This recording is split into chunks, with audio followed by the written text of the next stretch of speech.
Hello everyone, welcome back to the channel. Top 500 computer MCQ series में आपका स्वागत है। ये है पार्ट 2,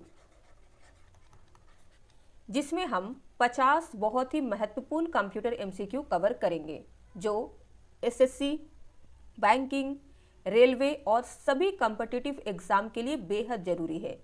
वीडियो अंत तक जरूर देखें और सीरीज पसंद आए तो चैनल सब्सक्राइब कर लीजिएगा ताकि आने वाली वीडियोस की नोटिफिकेशन आपको मिलती रहे। शुरू करते हैं आज का वीडियो। निम्नलिखित में से कौन सा कंप्यूटर सिस्टम में आउटपुट डिवाइस नहीं है? तो यहाँ पे आपको विकल्प दिया गया है ए, बी, सी और डी। आंसर क्या होगा? ए, स्कैनर। स्कैनर आउटपुट डिवाइस नहीं है, बल्कि ये एक इनपुट डिवाइस है। अदर विकल्प जो हैं स्पीकर, प्रिंटर और प्लॉटर, ये सभी कंप्यूटर की आउटपुट डिवाइसेस हैं। निम्नलिखित में से कौन सी शॉर्टकट कुंजी स्लाइड शो बंद करने के लिए उपयोग की जाती है? जब आप पावर पॉइंट प्रेजेंटेशन प्रेजेंट करते हैं, प्रेजेंटेशन को बंद करने के लिए कौन सी शॉर्टकट की हम प्रेस करते हैं? आंसर होगा डी, एस्केप कुंजी। तो जैसे ही आप एस्केप कुंजी प्रेस करते हैं, पावर पॉइंट प्रेजेंटेशन से आप बाहर आ जाते हैं। निम्नलिखित में से कौन सा फाइल एक्सटेंशन सामान्यतः वीडियो फाइलों को संग्रहित करने के लिए उपयोग नहीं किया जाता है?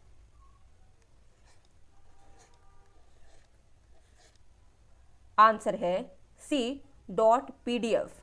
पीडीएफ को कहते हैं पोर्टेबल डॉक्यूमेंट फॉर्मेट, जिसका यूज डॉक्यूमेंट जैसे कि टेक्स्ट, इमेज आदि के लिए किया जाता है, ना कि वीडियो स्टोर करने के लिए।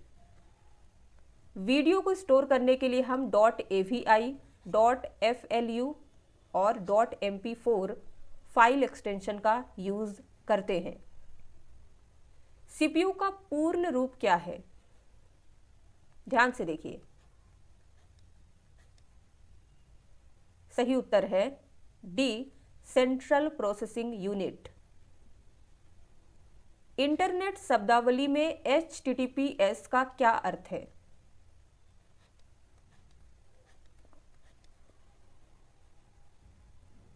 Answer A, hyper text transfer protocol secure. निम्नलिखित में से क्या टीसीपी का संपूर्ण उचित शाब्दिक अर्थ है? यहां पे आपको टीसीपी की फुल फॉर्म बताना है। सही उत्तर क्या होगा? A, transmission control protocol. BIOS का पूर्ण रूप क्या है? BIOS। Answer C, basic input output system. JPEG का सही पूर्ण रूप निम्न में से कौन सा है? JPEG एक इमेज फाइल फॉर्मेट है। इसकी फुल फॉर्म होती है joint photographic experts group. Answer C है। कंप्यूटर के संदर्भ में वॉर्म, WORM किसका संक्षिप्त नाम है? बताइए। आंसर है A, write once read many.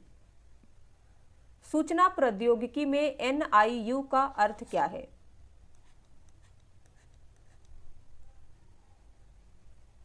Answer B, network interface unit. निम्नलिखित में से किसे कंप्यूटर का जनक कहा जाता है? सही उत्तर है डी, चार्ल्स बैबेज को। MS एक्सेल का फाइल एक्सटेंशन निम्नलिखित में से कौन सा है? Answer A, .XLSX। Microsoft Excel file का नाम निम्नलिखित में से किस पर दिखाई देता है? जब आप माइक्रोसॉफ्ट एप्लीकेशन ओपन करते हैं तो आपको माइक्रोसॉफ्ट एप्लीकेशन का नाम और माइक्रोसॉफ्ट एक्सेल फाइल का नाम कहाँ पे देखने को मिलता है? आंसर है डी, टाइटल बार। तो टाइटल बार में आप माइक्रोसॉफ्ट एक्सेल एप्लीकेशन का नाम एंड माइक्रोसॉफ्ट एक्सेल फाइल का नाम दोनों देख सकते हैं। टाइटल बार ये सबसे टॉप में होता है।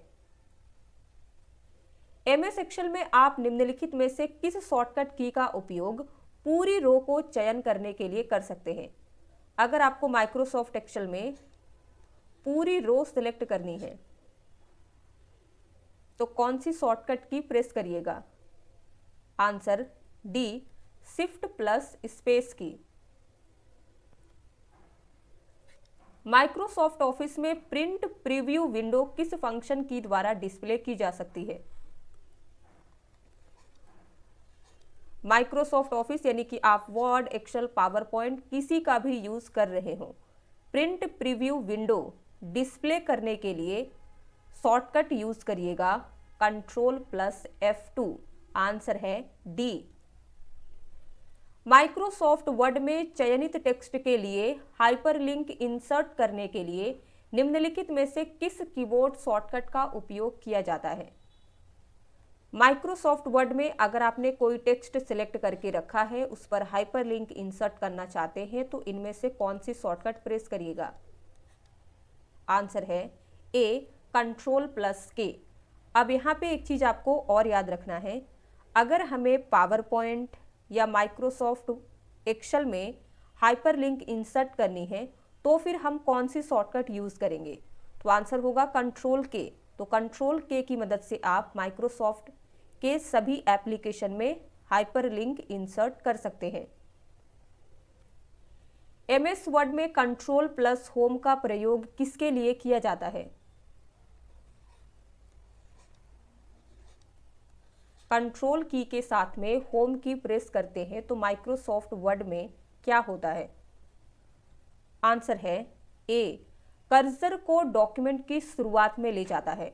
सपोज आपका डॉक्यूमेंट है 50 पेज का और आप पेज नंबर 20 में काम कर रहे हैं, आप डॉक्यूमेंट की शुरुआत में जाना चाहते हैं, इट मीन्स फर्स्ट पेज के लाइन नंबर 1 में आपको पहुंचना है। तो इसके लिए आप स्क्रॉल करके माउस की मदद से जा सकते हैं, जो काफ़ी ज़्यादा टाइम टेकिंग होता है और ये एग्जाम में भी नहीं पूछता है, एग्जाम में शॉर्टकट की ही पूछा गया है।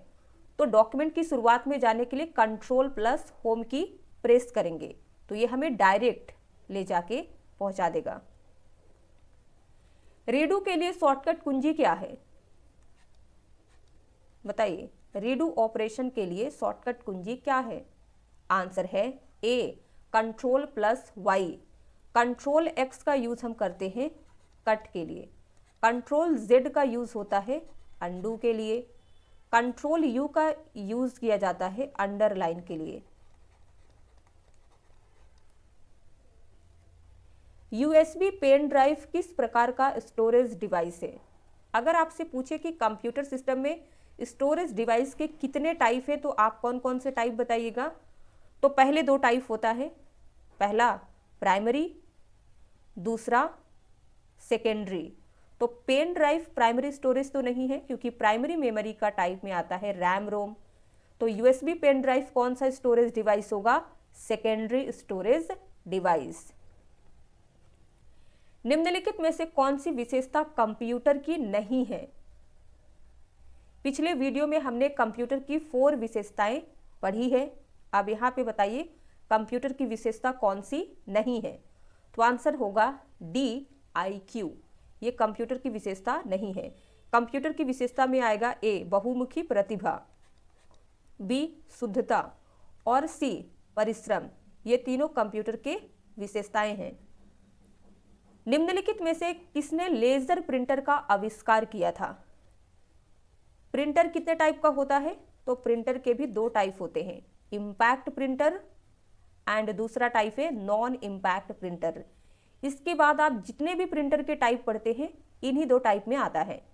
तो आपको बताना है कि लेजर प्रिंटर जो है इसे पहली बार किसने बनाया था? आंसर है ए, गैरी स्टाकवेदर। EBCDIC का क्या अर्थ है?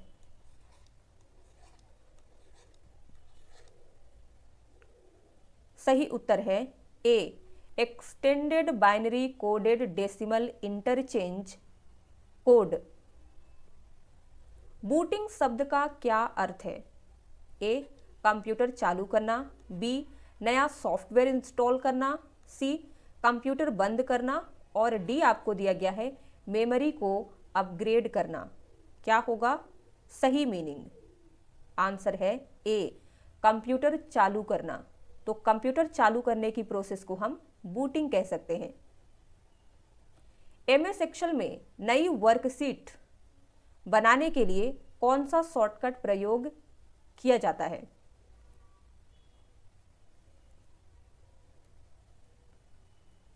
आंसर है सी, शिफ्ट प्लस F11। इसे ध्यान से समझिएगा।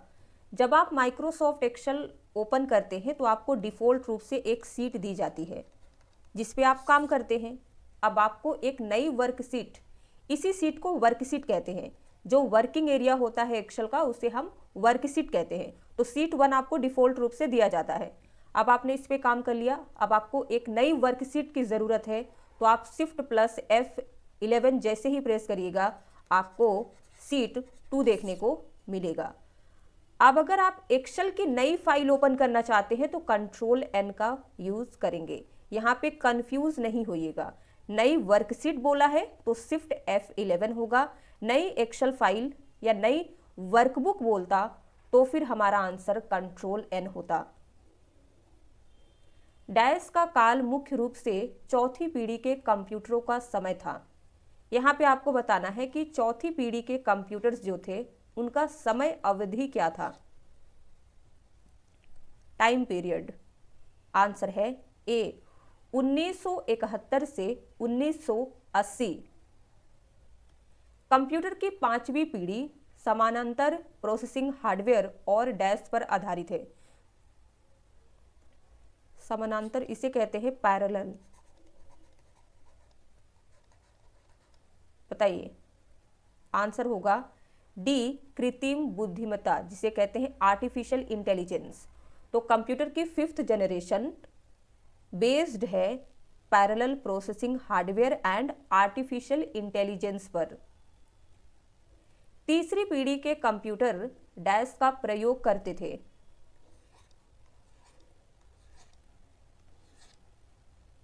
आंसर होगा डी, इंटीग्रेटेड सर्किट का यूज तीसरी पीढ़ी के कंप्यूटर में किया जाता था। 2 या अधिक नेटवर्क को जोड़ने के लिए किस उपकरण का उपयोग किया जाता है?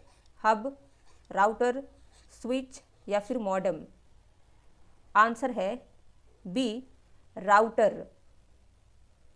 एक उपयोगकर्ता कंप्यूटर के साथ किसकी सहायता से संचार कर सकता है?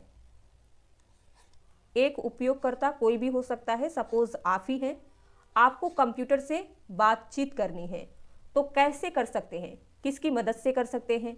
तो आपको दिया गया है ए, रैम जो कि मेमोरी है तो इसकी मदद से आप नहीं कर सकते। बी, आपको दिया गया है केबल इनपुट डिवाइस। अगर आप कंप्यूटर को इनपुट देते जा रहे हो और आपको रिजल्ट कुछ भी दिखाई नहीं दे रहा है तो बातचीत कैसे होगी? तो ये भी इनकरेक्ट हो जाएगा। केबल आउटपुट डिवाइस यानी कि कंप्यूटर आपसे बात कर रहा है, आप कुछ भी इनपुट नहीं दे रहे तो ये भी पॉसिबल नहीं है। तो हमारा सबसे एप्रोप्रिएट आंसर क्या होगा? डी, इनपुट और आउटपुट डिवाइस के मदद से कोई भी यूजर कंप्यूटर के साथ इंटरैक्ट कर सकता है।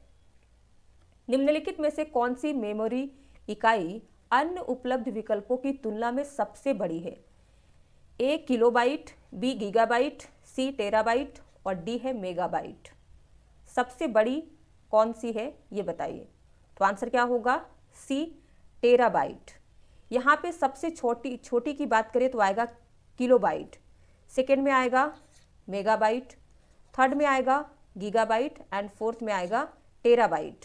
तो टेराबाइट सबसे बड़ी मेमोरी यूनिट है यहाँ पे। रिबन के संबंध में निम्नलिखित शॉर्टकट का उनके कार्यों से मिलान करें। कॉलम ए में आपको रिबन दिए गए हैं, जैसे फाइल मेन्यू कैसे ओपन करेंगे, रिकॉर्डिंग टैब कैसे खोलेंगे, डिज़ाइन टैब कैसे खोलिएगा या फिर एनिमेशन टैब कैसे खोलेंगे। और कॉलम बी में आपको शॉर्टकट दिया गया है। इससे ये पता चलता है कॉलम ए से कि ये सारे टैब जो है पावर पॉइंट प्रेजेंटेशन के हैं। तो आंसर देख लीजिए, ए होगा। फाइल मेन्यू ओपन करने के लिए हम अल्ट के साथ में F यूज़ करेंगे। रिकॉर्डिंग टैब ओपन करने के लिए आपको अल्ट के साथ में C प्रेस करना है। डिज़ाइन टैब ओपन करने के लिए आपको अल्ट के साथ में G प्रेस करना है। और लास्ट है एनिमेशन टैब, तो इसके लिए आप अल्ट के साथ में A प्रेस करिएगा। यहाँ पे एक बार और देखिए, अल्ट प्लस F का यूज़ फाइल मेन्यू ओपन करने के लिए होता है, अल्ट प्लस C का यूज़ रिकॉर्डिंग टैब ओपन करने के लिए होता है, अल्ट प्लस G का यूज़ डिज़ाइन टैब खोलने के लिए होता है, और लास्ट है alt plus A animation tab खोलता है। निम्नलिखित कथनों पर विचार कीजिए। पहला कथन देखिए, सुपर कंप्यूटर सबसे शक्तिशाली कंप्यूटर होते हैं जो एक साथ कई कार्य कर सकते हैं। बताइए क्या ये सही है? सुपर कंप्यूटर सबसे पावरफुल होता है, शक्तिशाली होता है, जो एक साथ कई काम को कर सकता है। दूसरा देखिए, पहला सुपर कंप्यूटर क्रे 1 था जिसे 1976 में क्रे रिसर्च कंपनी द्वारा विकसित किया गया था। तो दोनों विकल्प जो हैं सही हैं, तो हमारा करेक्ट आंसर थर्ड होगा, यानी कि सुपर कंप्यूटर सबसे पावरफुल होता है और ये एक साथ मल्टीपल टास्क को कंप्लीट करने में सक्षम है। दूसरा आप याद रखिएगा कि वर्ल्ड का पहला सुपर कंप्यूटर क्रे 1 था जिसे 1976 में डेवलप किया गया था। किसके द्वारा किया गया था? तो आंसर होगा क्रे रिसर्च कंपनी के द्वारा। तो ये सारी चीजें याद रखिएगा। नेक्स्ट, भारत का पहला सुपर कंप्यूटर कौन सा था? बताइए। वर्ल्ड का तो हमने देख लिया, अब इंडिया का पहला सुपर कंप्यूटर बताइए। आंसर होगा सी, परम 8000। भारत का पहला सुपर कंप्यूटर परम 8000 वर्ष डैश में लॉन्च किया गया था। परम 8000 इंडिया का फर्स्ट सुपर कंप्यूटर कब लॉन्च हुआ था? आंसर होगा बी, 1991 में। भारतीय सुपर कंप्यूटर के पिता के रूप में कौन जाना जाता है?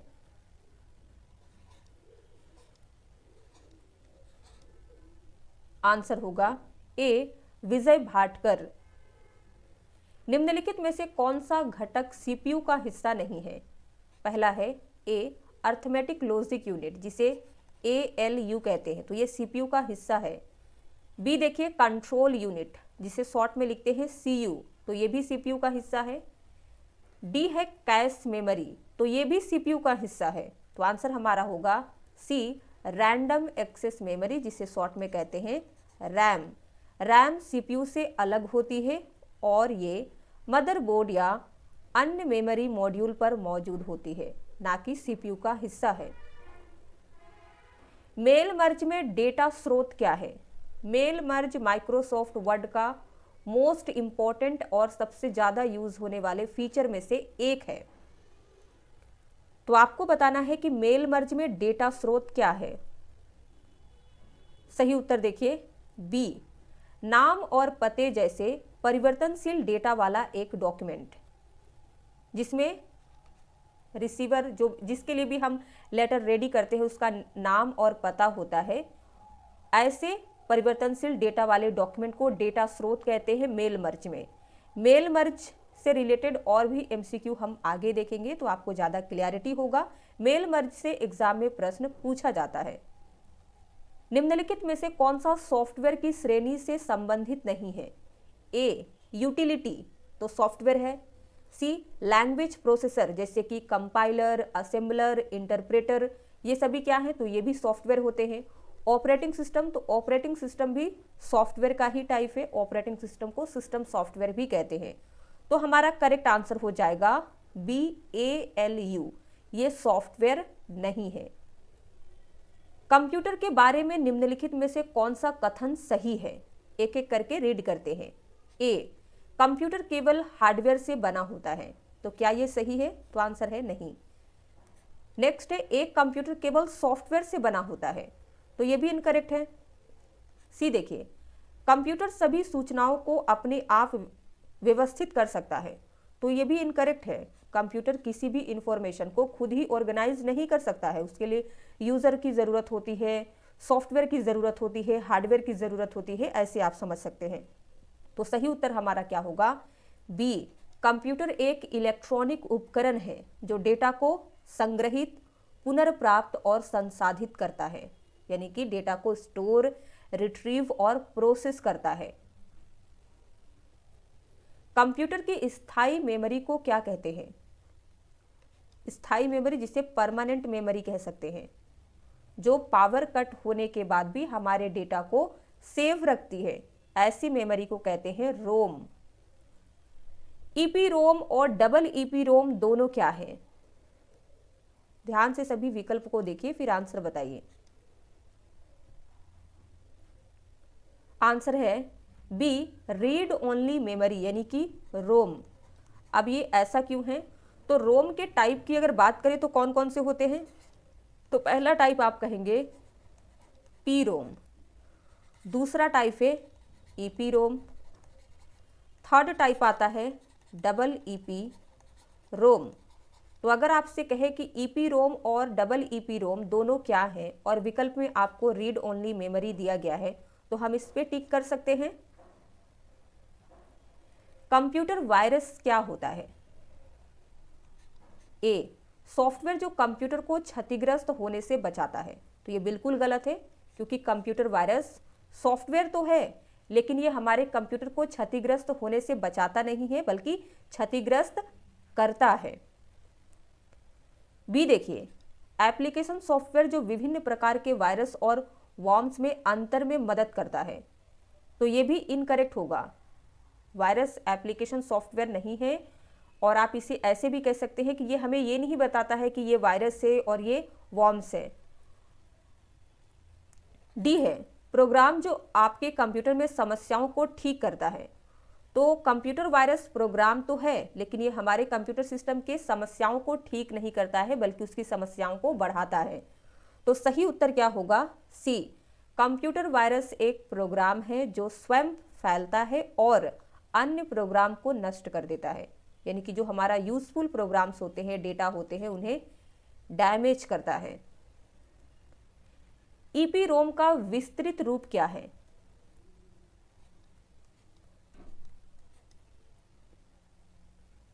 आंसर है B, erasable programmable read only memory. Double E P ROM का मतलब?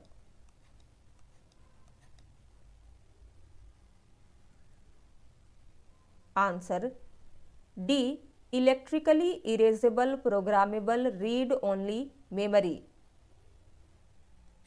निम्न में से किस मेमोरी का उपयोग डिजिटल कैमरे में किया जाता है? डिजिटल कैमरा में जो मेमोरी यूज होती है उसका नाम क्या है? आंसर ए, फ्लैश मेमोरी। निम्नलिखित में से कौन सा रोम सेमीकंडक्टर चिप में सॉफ्टवेयर या प्रोग्राम रखने की तकनीक को रेफर करता है? बताइए, कौन सा रोम सेमीकंडक्टर चिप में सॉफ्टवेयर या प्रोग्राम रखने की टेक्निक को रेफर करता है? आंसर होगा सी, फर्मवेयर। प्रोसेसर चिप की गति डैश में मापी जाती है। सही उत्तर है बी, मेगाहर्ट्ज। एनियक पहला इलेक्ट्रॉनिक सामान्य उद्देश्य वाला कंप्यूटर था। एनियक में निम्नलिखित में से एन का क्या अर्थ है? आंसर है डी, न्यूमेरिकल। एनियक की फुल फॉर्म की जब हम बात करते हैं तो ई स्टैंड फॉर होता है इलेक्ट्रॉनिक।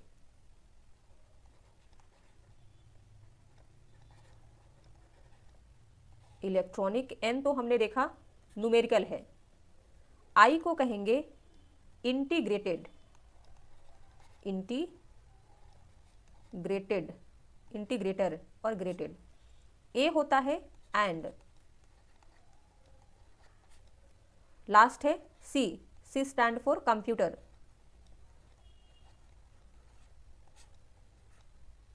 तो ये है एनियक की complete full form, electronic, numerical, integrator and computer. निम्नलिखित में से सबसे सरल और सबसे पुरानी कंप्यूटिंग डिवाइस कौन सी है? सही उत्तर है बी अबैकस। अबैकस सबसे सिंपल और सबसे ओल्डेस्ट कंप्यूटिंग डिवाइस है जिसका यूज आज भी किया जाता है। उपभोक्ता द्वारा अक्षरों, संख्याओं और कमांड को ग्रहण करने के लिए प्रयुक्त सर्वाधिक सरल उपकरण निम्नलिखित में से कौन सा है? कोई यूजर इनमें से कौन सी डिवाइस के माध्यम से कंप्यूटर सिस्टम में अक्षर, संख्याएं और कमांड को टाइप कर सकता है? तो आंसर क्या होगा? D keyboard. तो पार्ट 2 यहाँ पे खत्म होता है। एक प्रश्न जिसका आंसर आपको कमेंट में लिख के बताना है, रोम के एक भाग डबल ईपी रोम का पूर्ण रूप क्या है? आंसर लिख के बताइएगा। वीडियो पसंद आया हो तो लाइक कर दीजिए, शेयर कर दीजिए। चैनल पे नए हैं तो सब्सक्राइब किए बगैर मत जाइएगा।